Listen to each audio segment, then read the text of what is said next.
Hey everyone, Moshe the Electric Israeli is here. Thank you for joining. Don't forget to subscribe.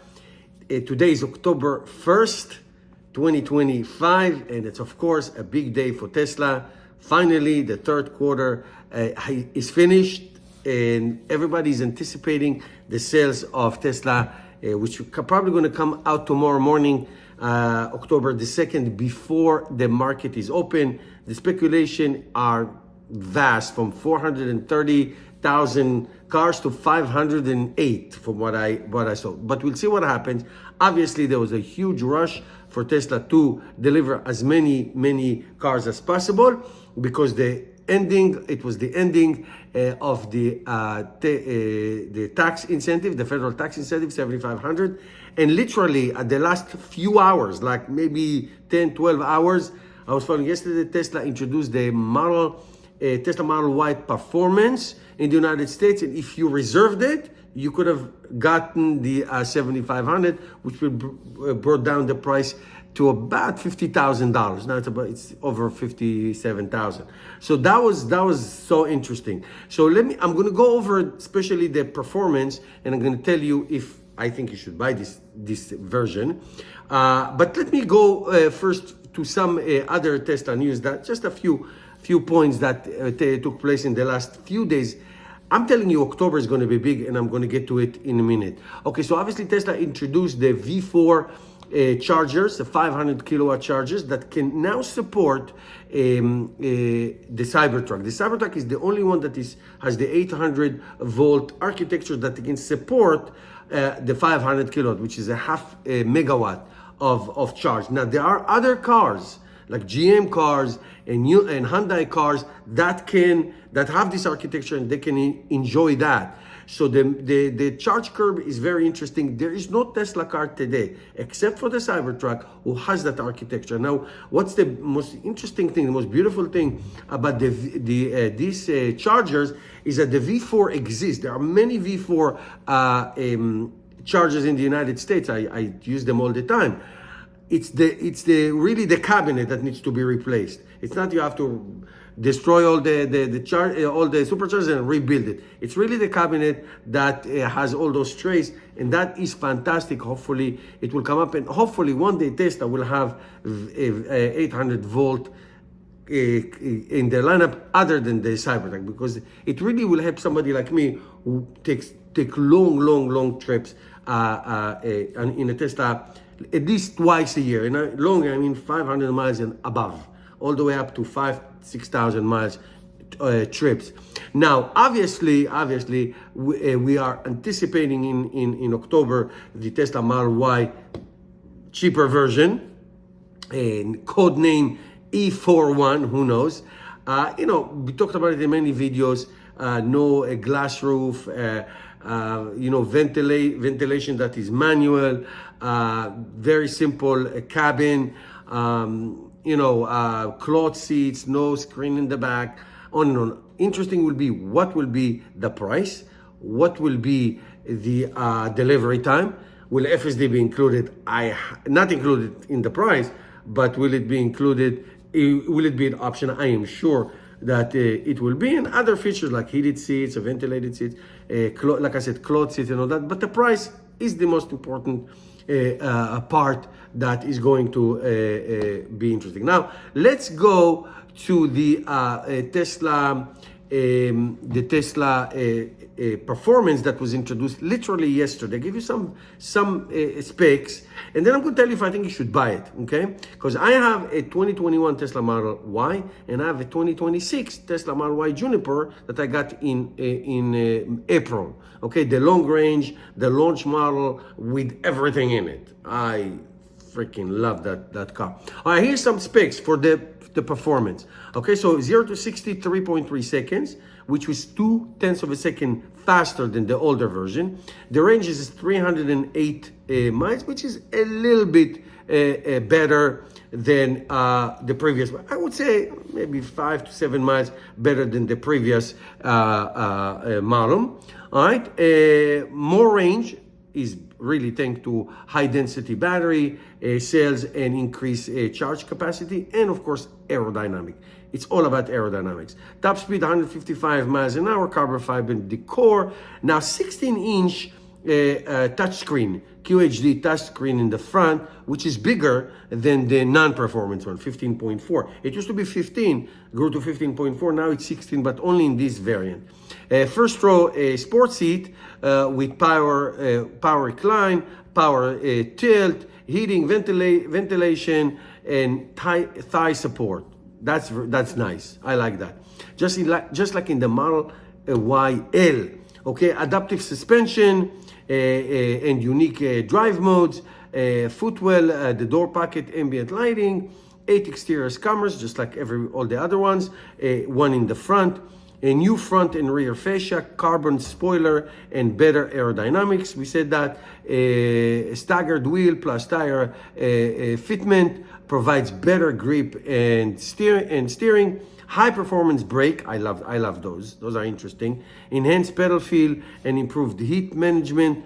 The weight is 2,033 kilograms, which is 4,482 pounds. And the ground clearing is only, quote unquote, 6.1 inches versus 6.6 in the long range, obviously because it is a performance. And the tire, of course, 21-inch. Available now in the United States and in Europe. It's not available in any Middle Eastern country yet, as opposed to what I read. It's not available. Now, let us go to the website, the Tesla website in the United States. Here it is. So here are all the specs that I read to you. Most of them that I read to you. 76 cubic feet. I like that. The touch screen, we talked about it. The warranty is basic, 8 years, 120,000 miles, or 4 years, 50,000 bumper to bumper. So that's that. The measurements are pretty much the same except for the ground clearance, but the price, and I'm going to show you the prices in Europe, at least in one country in Europe, it is $57,490. So you could have gotten it last night for $7,500 less. Now here you can get any color you want. No extra charges. Just like the Model Y launch. Any color you want, any interior you want. Tow package is included. You can get the white interior, not the FSD. The launch model of the Model Y that I got came with the FSD as well. It is so amazing. This is an absolutely beautiful car. There's no question about it. Now, if you look at the European version, there it's cost 62,970 euros. So it's more expensive there. It is more expensive there. But I can tell you from what I read, and this is the German website, and they have like 0.99% financing. They have very good financing. Okay. Now, one thing I can tell you about the Model Y in Europe, that some of the specs are not exactly similar. Look at this, 580 kilometers. That is not true. It's WLTP and it's very inaccurate. It's really barely 500 kilometers, barely. Everything else is pretty much the same. If you see here 3.5 is because 0 to 100 kilometers, 60 miles about 96 kilometers. So that's the difference, okay? They do not have the full FSD, but it's coming. This is the German market. So do I recommend you to buy it? Truthfully, no. Now, you look, let me just tell you. I have the Model Y launch, okay? The Model Y launch. I got it all in. And it has the acceleration boost, 4.2 seconds, 0 to 60. It is an absolute rocket, okay? 19-inch wheel, I love it, it's so comfortable. So here, you're gonna pay almost 10 grand more than the regular, the long range one. So the long range is 47, let me make it round, 47,500 versus 57,500. That's a long range dual motor. The long range rear wheel, which is the best value, 357 miles range, 43,500. Okay, so that's $13,000 difference. It's a huge difference. I'm not saying anything bad about the performance. By the way, the performance does have V2L, vehicle to load, with the special Tesla adapter, which is fantastic. Why can't the other ones have two? Why not? You know, that's great if you want to get power from your car into your appliances in the house, or power outage and all that. So it is fantastic feature. I'm telling you, it is great. But you know, if you really have spare money, you have nothing to do with it. Practically speaking, it is the quote-unquote worst option. It has the least range, the most expensive. I'm sure the comfort is great. I mean, listen, it's freaking Tesla. The seats are amazing. Those bucket seats, the performance seats, you got it all. A bigger screen and all that. But is it worth that price? Yes, if you like these things, but from practical point of view, to me, the best option is the long range rear-wheel drive, unless you live in really snowing area. I live in New Jersey, so I do have two Tesla. I have four Teslas. Two of them are one of them, is rear-wheel drive, and it does great in the snow. But if you really live somewhere where you get snow a lot and you need the dual motor, I'm not putting it down. It's a fabulous idea, and it's really only, if you think about it, between the two, it's only $4,000 different if you want the dual motor, which gives you 327. Now, October may be fantastic. So we got the performance. Hopefully we get the Model Y cheaper version. V14, I cannot wait to V14. I can also, you know what? I was thinking about it. Let me tell you this. If you have full self-drive, you will never enjoy the 0 to 60. I do not drive. From door to door, I always let the car drive. So I never, quote unquote, enjoy the speed. I always let it drive, especially in long range, long distances. Once in a while, I'll take over and just do a little spin, but that's about it. So just think about it, take it into consideration. I do not enjoy the 0 to 60 in my car, which is beast. I just never do it. I let the car drive itself. So hopefully the cheaper one, V14, will be great.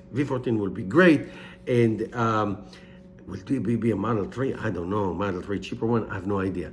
So we'll see what happens. I bet you 25 cents that Tesla will start reducing the prices. Now, all bets are off. There's no more federal tax incentives. No more. So Tesla has the leasing, and they will give you like some kind of leasing credit and all that.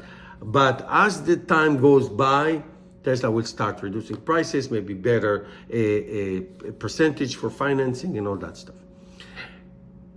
Should you give $57,490 to Tesla performance? How about buy some Tesla stock? But I'm not telling you what to do. It's not a suggestion. But that's what I would do.